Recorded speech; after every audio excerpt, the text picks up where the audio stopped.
প্রিয় বন্ধুরা, কেমন আছেন? আশা রাখি ভালো। পৃথিবীর অসংখ্য অসংখ্য ধর্মে সৃষ্টির প্রথম মানুষ যে তৈরি ছিল সে ব্যাপারে বর্ণনা করা হয়েছে। অসংখ্য ধর্মে এ তথ্য পাওয়া যায়। তো এটা হয়তো অনেকে জানে না। যারা জানে না, আমি তাদের জন্য আলোচনা করছি। আমরা যদি পৃথিবীর সর্বপ্রাচীনতম ধর্ম এবং পৃথিবীর প্রথম লিখিত গ্রন্থ কাব্য, যেটা আপনার ডেড সি অর্থাৎ মৃত সাগরের পাড়ে পাওয়া গেছিল পোড়া মাটির ফলকে, সেই প্রথম গিলগামেশের মহাকাব্য, সেখানে দেখতে পারি যে স্বর্গের রাজা আনু তিনি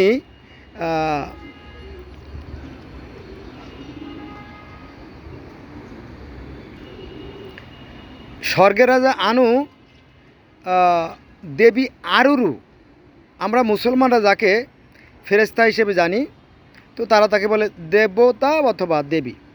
তো দেবী আরুরুকে বলছিল যে, হে দেবী আরুরু, তুমি মাটি দিয়ে মানুষ তৈরি করো। তারপরে মানুষ তৈরি করা হলো। মানুষ যখন খারাপ হয়ে গেল, অর্থাৎ গিলগামেশ এবং তার বন্ধু মিলে যখন বনের রাজা হোমবাবাকে হত্যা করে এবং তার 7টা সন্তানকে হত্যা করে, এবং ওই দেশে কোনো নারীর বিবাহ হলে শর্ত ছিল যে ওই নারীকে গিলগামেশের ওখানে কিছুদিন থাকতে হবে, নইলে বিবাহের অনুমতি দেবে না। এরকম যখন সে অত্যাচারী হয়ে গেল, তখন সৃষ্টিকর্তার নির্দেশ দিল, আবার আরুরকে ডাকলো, হে আরুরু, এই গিলগামেশ এবং তার বন্ধু অতিমাত্রায় বেড়ে গেছে, তাদেরকে সাহায্য করতে হবে। তুমি মাটি দিয়ে একটা গরু তৈরি করো। গরু যেহেতু শক্তিশালী এবং শিং আছে, সে ঠুস মেরে ফুটা করে দেবো, তাই না? তো এরকম তো বিষয়। তো সেই দেবী আরুরু মাটি দিয়ে গরুও তৈরি করছিলেন, এরকম বর্ণনা আমরা পাইতে পাই। তারপরে সেই মহাপ্লাবন, সেই পৃথিবীর সর্বপ্রাচীন যে মহাপ্লাবন নুহুর যে বন্যার কাহিনী, সেই কাহিনী আমরা সেই গিলগামেশের মহাকাব্য পাই। কারণ সেই মহাপ্লাবনের হাত থেকে পুতনা পিস্তিমের যে পরিবার, তারা রক্ষা পেয়েছিল এবং তারা একটা পৃথিবীর একটা স্বর্গ, সেখানে থাকতেন।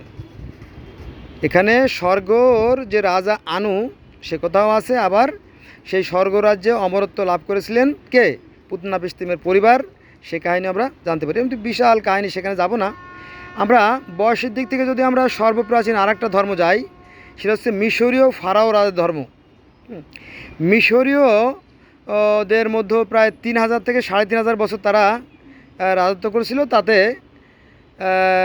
42টা প্রদেশে প্রায় 300-400 মতো কি ফারাও রাজা ছিল। তার মধ্যে উল্লেখযোগ্য, মানে বিশেষভাবে উল্লেখযোগ্য হচ্ছে ফুকু, 1 নম্বরে ফুকু, 2 নম্বরে আখেনাতেন এবং 3 নম্বরে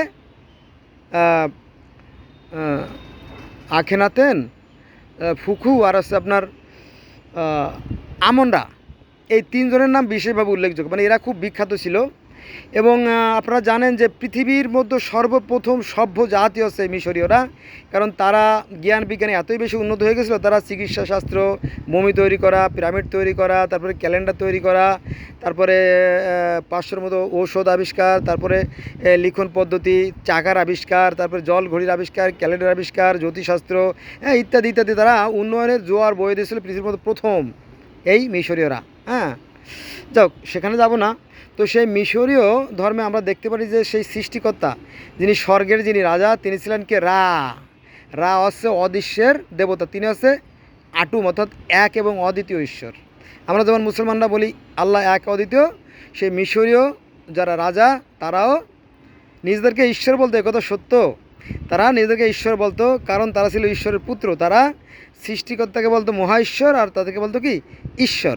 এরকম যে বিষয়টা ছিল। ঈশ্বর মানে কি? মানে তারা কিন্তু মাটির তৈরি ছিল, মাটির তৈরি, সেই বিষয় নিয়ে আলোচনা করতেছি। তো সেই মিশরীয় ধর্মে আমরা দেখতে পারি যে সে যে স্বর্গের যিনি দেবতা তিনি শুট নামক যে দেবতা, তাকে বলে, হে দেবতা, তুমি মাটি দিয়ে মানুষ তৈরি করো। কেমন মাটি? সেই মাটিটা হচ্ছে আপনার কুমারেরা যেভাবে খুবই পিচ্ছল, আঠালো এবং মিহি দানাযুক্ত খুব সুন্দর মাটি দিয়ে হাঁড়ি পাতিল তৈরি করো, সুন্দর মাটি দিয়ে তুমি মানুষ তৈরি করো। তখন তিনি কি করলো? সে আপনার প্রথম মানব হচ্ছে প্রথম মানবের নাম হচ্ছে আর প্রথম মানবের নাম হচ্ছে তেফনাত। এই দুইজনকে সৃষ্টি করে। বোঝা গেছে? তার মানে ওদিকে আমরা দেখলাম যে গিলগামেশের মহাকাব্য মাটি দিয়ে মানুষ তৈরির কথা বলা আছে, মিশরীয় পুরাণেও মাটি দিয়ে মানুষ তৈরির কথা বলা আছে। তারপরে বয়সের দিক থেকে যদি আমরা আলোচনা করি তাহলে সনাতন বা হিন্দু ধর্মের কথা বলতেই হয়, কারণ তাদের দাবি তাদের ধর্ম আছে সর্বপ্রথম, সেখানেও মাটি দিয়ে মানুষ তৈরির কথা বলা আছে। সেটা আবার কেমন? সেখানে ঈশ্বর তো নিরাকার পরমাত্মা, তিনি জন্মমৃত রহিত। তো তিনি বিষ্ণুকে বলিলেন, হে বিষ্ণু, বলো জি বলেন, যে তুমি কর্দম দিয়ে ম্লেচ্ছর জাতি প্রবর্তনকারী একটা জাত সৃষ্টি করো। তখন তিনি কি করলো? তিনি আদম এবং হব্বাবতী, কোথাও কোথাও আছে আদম বা হব্বাবতী আছে, আমি বলি সুন্দর করে ভালো করে শুনেন। আদম এবং হব্বাবতী এই শব্দটা আছে উপনিষদে, এবং মনু এবং শতরূপা আছে আপনার অন্য অন্য গ্রন্থে, যেমন মহাভারত, এখানে আছে মনুশতরা। আবার মূল বেদে আছে জম এবং জমি। বুঝছেন ব্যাপারটা? এটা কিন্তু প্রথম মানব নবী, মানে জমি হচ্ছে নারী আর আছে জম হচ্ছে পুরুষ, আর এদিকে মনু হচ্ছে প্রথম মানবী আর শতরূপা হচ্ছে প্রথম মানবী, এ কথাও আছে। আবার আদম এবং হব্বাবতীও আছে।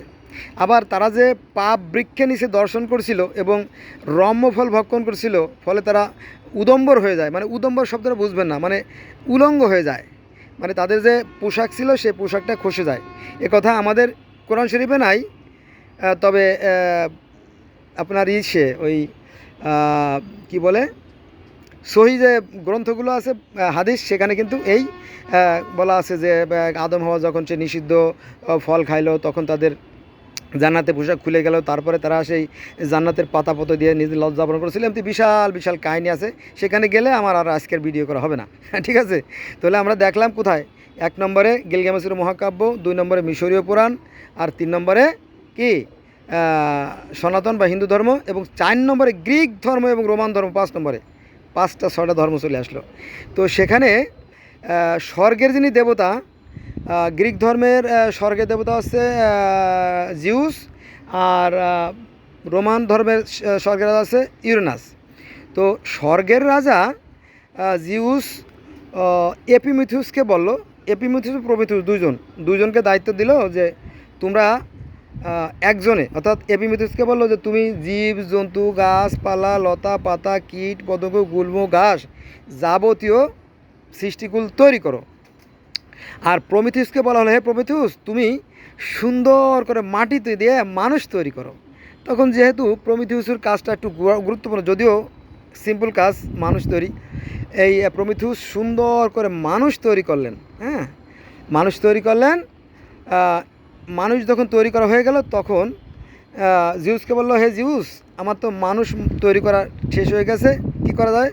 তখন স্বর্গ থেকে দেবী এথেনা এসে সেই শরীরে প্রাণ সঞ্চার করলো। বন্ধুরা, গিলগামেশের মহাকাব্য আছে আরুরু, আর মিশরীয় ধর্মে আছে শেপশেটসুট, আর সনাতন ধর্মে আছে বিষ্ণু মাটি দিয়ে মানুষ তৈরি করেছিল, আর এই গ্রিক ধর্ম এবং রোমান ধর্মে আছে আপনার কি ওই